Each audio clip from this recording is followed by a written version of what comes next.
What is up, Internet world, and welcome back to Accelerate. I'm Mike Van Hout, he's Ian McAlpine, and today we're bringing the Porsche Taycan Turbo GT.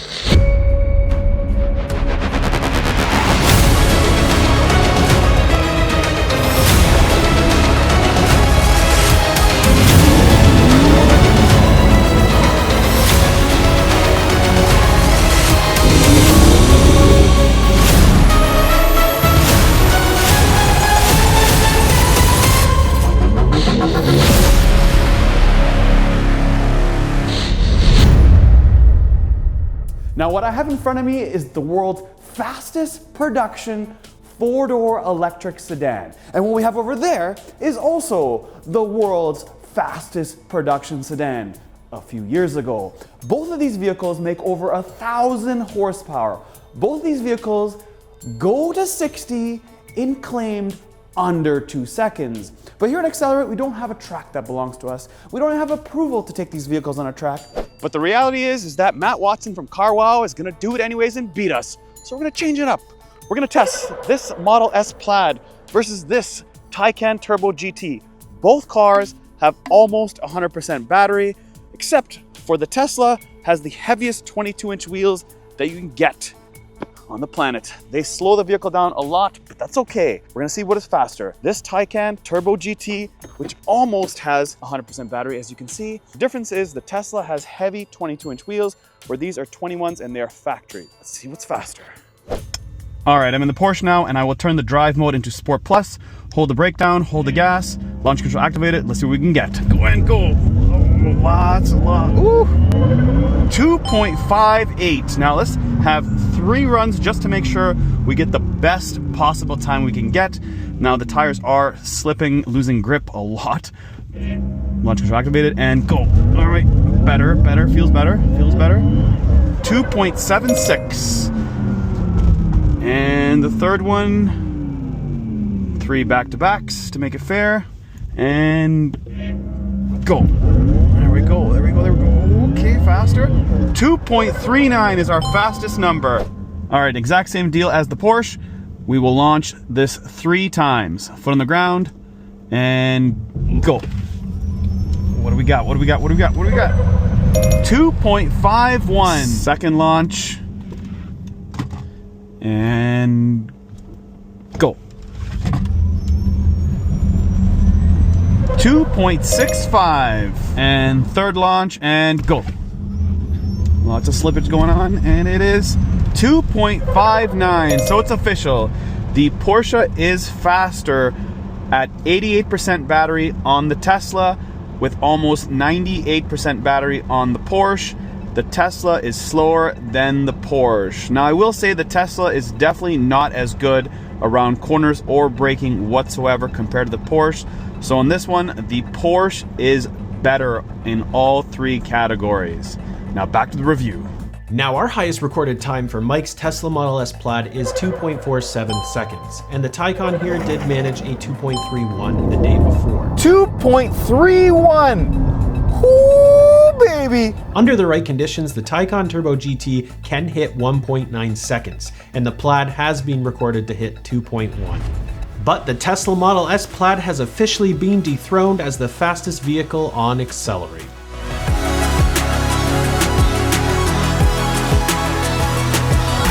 So the last time we had a Taycan on the channel, we were a little wee baby. Back in December of 2020, way before we had 100,000 subscribers. Now we're almost at 300,000. So hopefully one day we'll have 1 million, so we can get a plaque right here. So if you don't subscribe to us, please go ahead and do so, because we need all the love we can get. Now back to this purple beast. Now if you don't know what a Porsche Taycan or Taycan is, Taycan. it is a 4-door sedan that is all electric from Porsche, similar to what Audi has with their e-tron GT. Very similar. Matter of fact, one is a brother and one is a bigger brother of sorts. One makes more power and one is better looking, depending on your preference. Now, this exact Porsche is brand new. It is a refresh, but this one is brand new. You see, in the last generation, they did not make a GT. They just made the Turbo S, but this guy is a Turbo GT. Now we've heard the word GT before in the Carrera GT and the 911 GT3 RS, but we have this just like we have the Cayenne Turbo GT as the most powerful Porsche in that specific class. So this is the most powerful Taycan Turbo you can buy. For 2025, the Taycan across the board has been updated with more range and now has a 97 kilowatt-hour battery versus the 83.7 from before. Adaptive air suspension is now standard across the trims, and there is a new optional Porsche Active Ride system, which is standard on the Turbo GT, and it makes a huge difference when it comes to comfort and handling. It's actually an incredible engineering achievement. The Turbo GT is similar to the Turbo S, but it is recalibrated for max performance. The Turbo GT comes in two different trims, the Standard, which we have here, and the Weissach package, which is the version of the Taycan that set the record around the Nürburgring for fastest four-door sedan. Now, the Weissach package gives you more track-ready features like an aero package, including a rear spoiler, deleted rear seats, optional Trofeo RS wheels, and overall more stability. And if you're wondering about range, the Turbo GT should get you around 550 kilometers of range or 340 miles. The Turbo GT also features attack mode, which is an overtaking mode similar to what you might find in a Porsche Formula E car. Attack mode provides additional overtaking power for 10 seconds. It basically adds 160 horsepower, which bumps your Taycan up to 1,092 horsepower. So pricing on the Taycan Turbo GT in Canada starts at $270,000. However, once you plop that luxury tax on it, it turns out to $303,000. In the USA, the Taycan Turbo GT starts around $230K. Now you may be wondering, can you get the Turbo GT in the Cross Turismo trim? And the answer is unfortunately no. The Turbo GT is only available in the sedan variant. The highest you can go with the Cross Turismo is the Turbo S. So on the front here, you will see that this is a GT, and right away your eyes will look at this lower rear plastic valance. And the reason it's not carbon fiber is because, of course, it's going to get damaged because the car is nice and low. When your eyes go up, though, you will notice that this is a different looking Taycan. Not a ton different, but it is slightly different. The front bumper is different than the older ones. These headlights are cool. If you look at them closely, you have Porsche right at the top. You, of course, have 1, 2, 3, 4 DRLs, and it says HD Matrix. And these headlights are standard when you get a GT, but it's the detail in the headlights that are awesome. Like, look how cool it is. They spent a ton of time to make sure they are beautiful for your viewing pleasure. I know, I can't believe it either. This Porsche key has illumination on the actual Porsche logo on the key. How cool is that? Look at that. Sweet. And when you do this, you can pop the front frunk, aka the front hood. And you have storage because, of course, it's electric. But look how much room you have. Not a ton, considering how big space you have with all this plastic paneling. Now, of course, there's a lot of tech in here, and that's why you don't have a big frunk.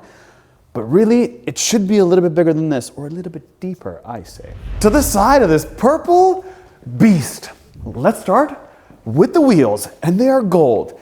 Thank you to the person that ordered this car. I love this spec. Purple and gold, oh, money. Look at these wheels. They are beautiful. They're 21s and they are standard. The design is, not the color.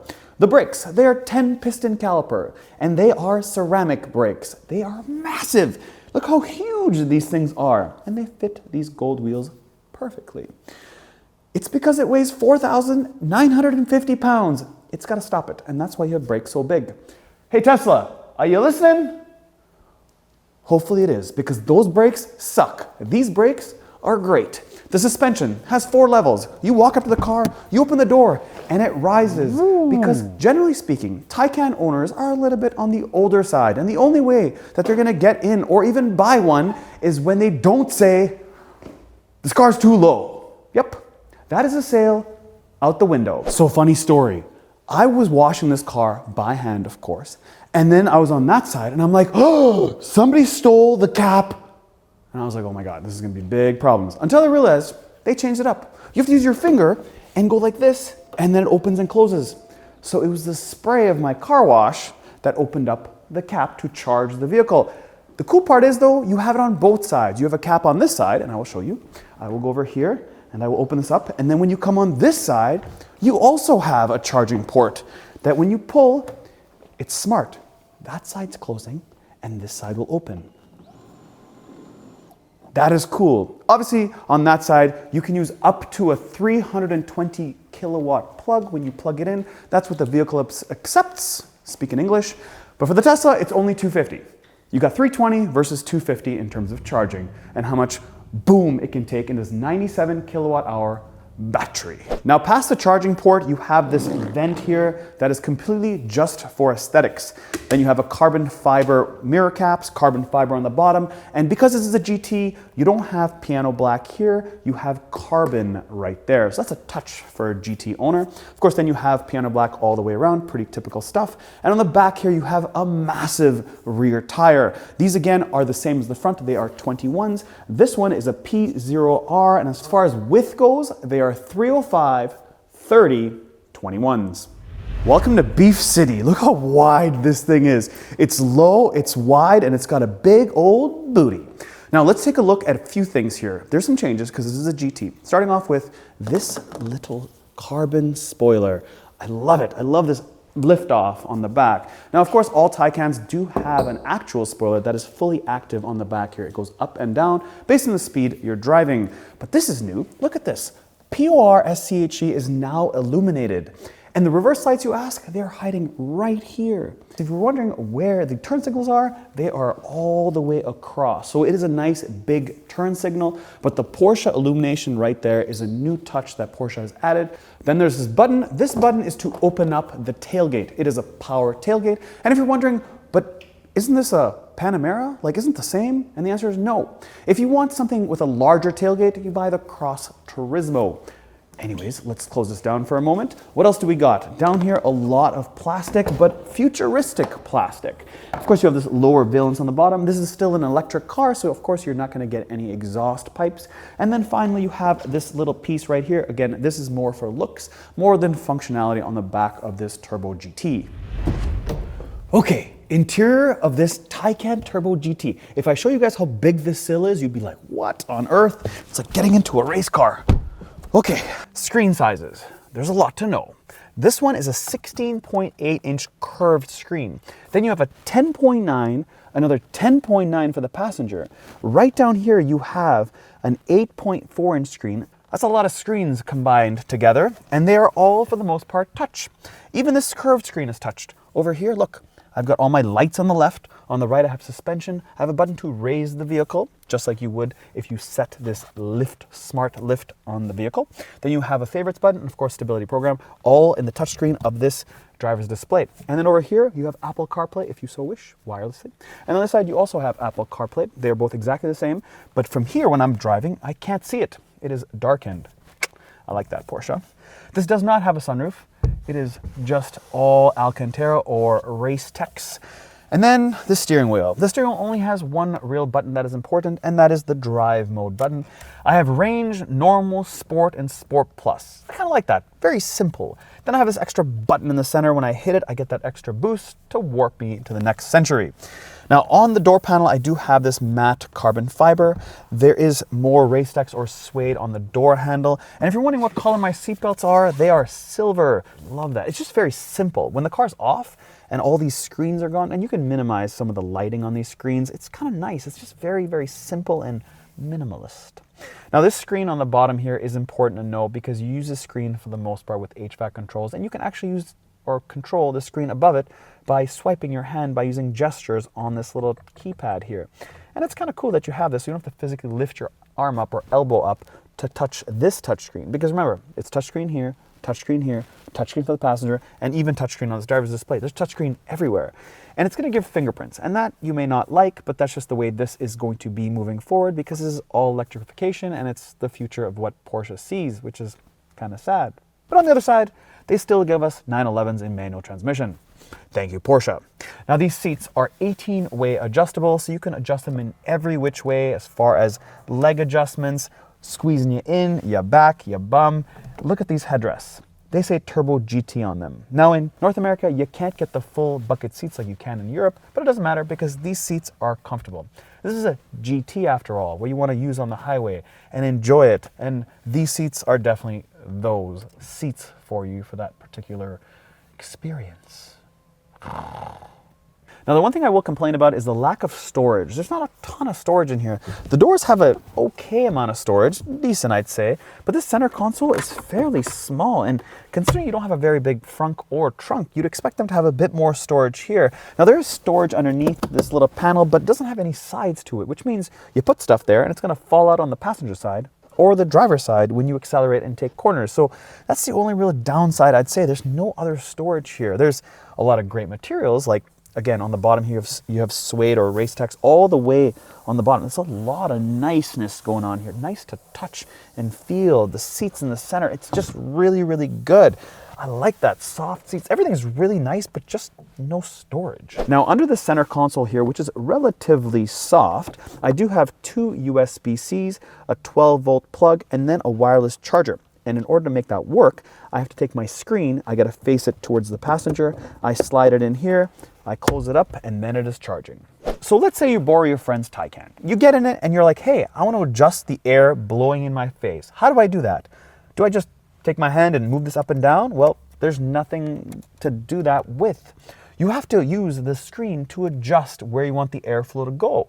And that's very similar to a Tesla. But one thing I will tell you, this interior will never rattle. And that is a win in my books. So let's jump into this infotainment of this Porsche Taycan Turbo GT. So at the top here, you'll see you have a little house and you have two screens. The first screen is this. This is where all your widgets are that come standard on your Porsche. And this one here, you can customize a little bit. That shows you map, Apple CarPlay, and then your call log. Because this is electrified, we're gonna hit the charging button first and show you your overview. It shows you how much battery power you have. And then you have departure where you can add a timer. And then pre, cool, and heat, which you can set the temperature inside the car when you come back when it's charging. Then the next one is, of course, vehicle, because this is a Porsche and it's very, very customizable. So your drive modes you can use on the steering wheel, but you can also use on infotainment. You have range, normal, sport, and sport plus. And then your chassis. Now, the chassis you cannot access when you're in range mode. You have to go normal and up. So you have normal, sport, and sport plus. Then you have your level, the height of the vehicle, because this does have air suspension. You have lift, normal, lowered, and low. Now, lift is really important, like I showed you guys on the outside. When you open the door, the vehicle will lift up very, very quick, more like a bounce. Then you have electric sport sound. Now, after a while, you probably want to shut this off because it might get a bit irritating. But when you first get into a Taycan, or you first have ownership of the car, or you feel like you just want to feel more exhilarating sounds, well, you hit that electric sport sound button. Then you have your assistance, which is basically very, very in-depth. I won't go into that too much, but obviously you want to keep your lane keeping on. Next up is trip, and then of course comfort. So this is where you adjust your height. You see, by hitting this Porsche Active Ride button, you will see that you have comfort entry height. When this is on, the vehicle will jump up and get to that height like I was talking about. And then these things, well, they're more for driving. You have active tilt control and active pitch control. And that is all done by having the chassis in normal. Now there's a lower part to this first page, and that is this. I think the most important part here is the Sport Chrono. For me, I'm not using the calendar or the video, which has streaming service. It's about the recording of my drive when I'm on the track. And this is how it's done. And then you can evaluate yourself based on your best lap, total distance, how many laps you've done, and then total duration you have accomplished in that experience. Now, very similar on the passenger side here, but they get a cockpit button so they can see how fast I'm driving, the G-forces, the direction I'm going, and what mode I am in, so they can hold on to their seats, literally. All right, back seat of the Taycan. Now, very sporty, very Porsche. You will definitely not fly around in these back seats when the crazy driver is whipping around the Nürburgring. These seats are amazing. They hold you in. They're just exactly what you expect on the back seat of a Porsche. Now, some complaints here is I have these HVAC grills at the top of where my toes would be, and I have a size 10 feet. And that's probably the average in the world. And anybody with larger feet is gonna also take up this space. You have to have size 6 feet to not touch these grills, which I have no idea why they're on the floor on both sides. Generally speaking, when you have any sort of venting in cars, they're sort of underneath and they just kind of point upward, you know, because we all lose stuff under the seat, so we stick our head underneath and look. You do have vents here, so you have, that's a good thumbs up, and you have heated seats, 3 increments on each side. This is a 2+2. This is not a 5-passenger. This is just a 4-passenger, so there's nobody sitting in the center. There is an armrest where I have 2 cup holders, 1 and 2. And other than that, it feels good and solid. Obviously, when I close the door, this is a Porsche, so you will see that when I close it, it will be heavy because these are frameless windows. You see, when you don't have frames on a window, what happens is the door panel just doesn't sound so good when you close it, or the thump doesn't sound so good. But in this specific case, it sounds amazing. I feel really good back here, to be honest, not gonna lie. It doesn't have 4-zone climate control, which is kind of silly at this price point. But that's the truth.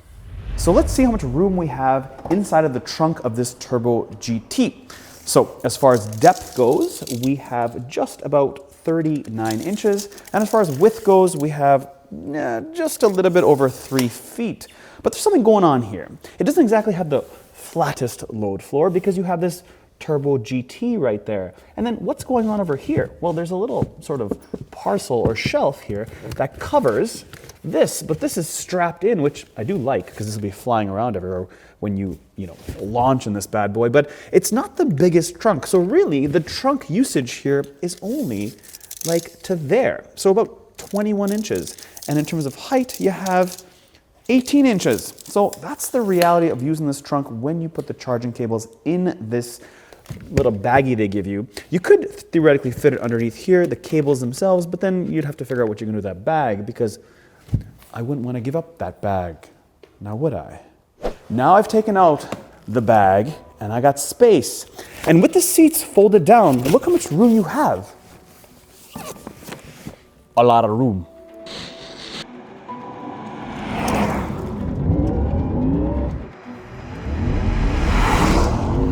Listen to that noise. Oh, this car's a weapon. Okay. Bah! Bah! So one of the big things about electric cars is trying to add soul to them because they have no soul. They're just strictly, for the most part, a one-trick pony. You get in them, it's like on or off. Wow, that actually hurt my head. A one-trick pony. And this is not a one-trick pony. The back end comes out with this 2-speed transmission. I love it. Like, listen to this 2-speed kick in. Watch, listen, ready? Hear that bump? Go.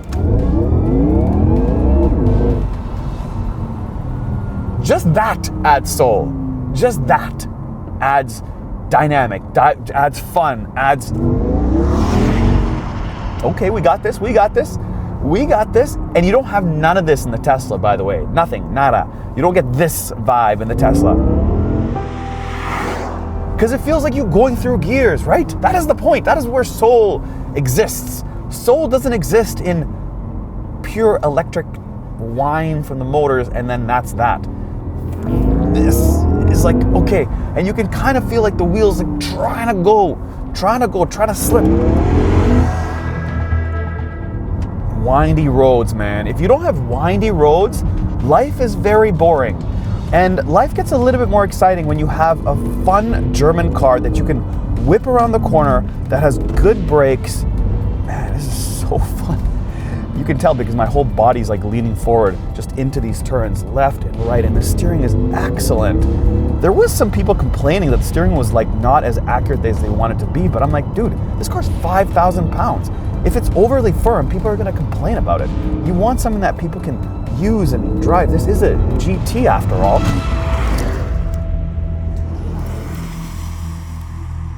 Amazing, just hooks so well on the brakes. And I like it because when you brake, you hear that, ooh.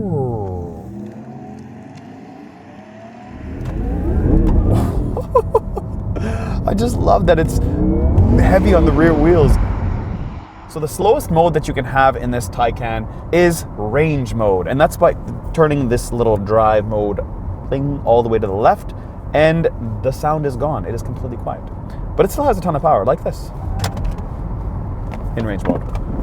So you can get this with the Visage package that does have the Trofeo RSs, which are super sticky. I had them in the Mustang Dark Horse, and those tires, I'm like the best tires on the planet. And you can get them on this because this thing does spin, like the tires break traction at 40, 50 miles an hour. I mean, obviously it makes well over 1,000 horsepower, so you'd expect that, but okay, what are you doing? What are you doing, sir? What are you doing? Okay, thank you very much. I've come to a conclusion about the difference between a Plaid and a Taycan Turbo GT. The Plaid is just built very cheap inside, but they've kind of put it all together as a decent package. And then there's this, that's built extremely well. The quality is on a different planet. And that's why I will say that if you want a poor man's Taycan, you buy a Tesla.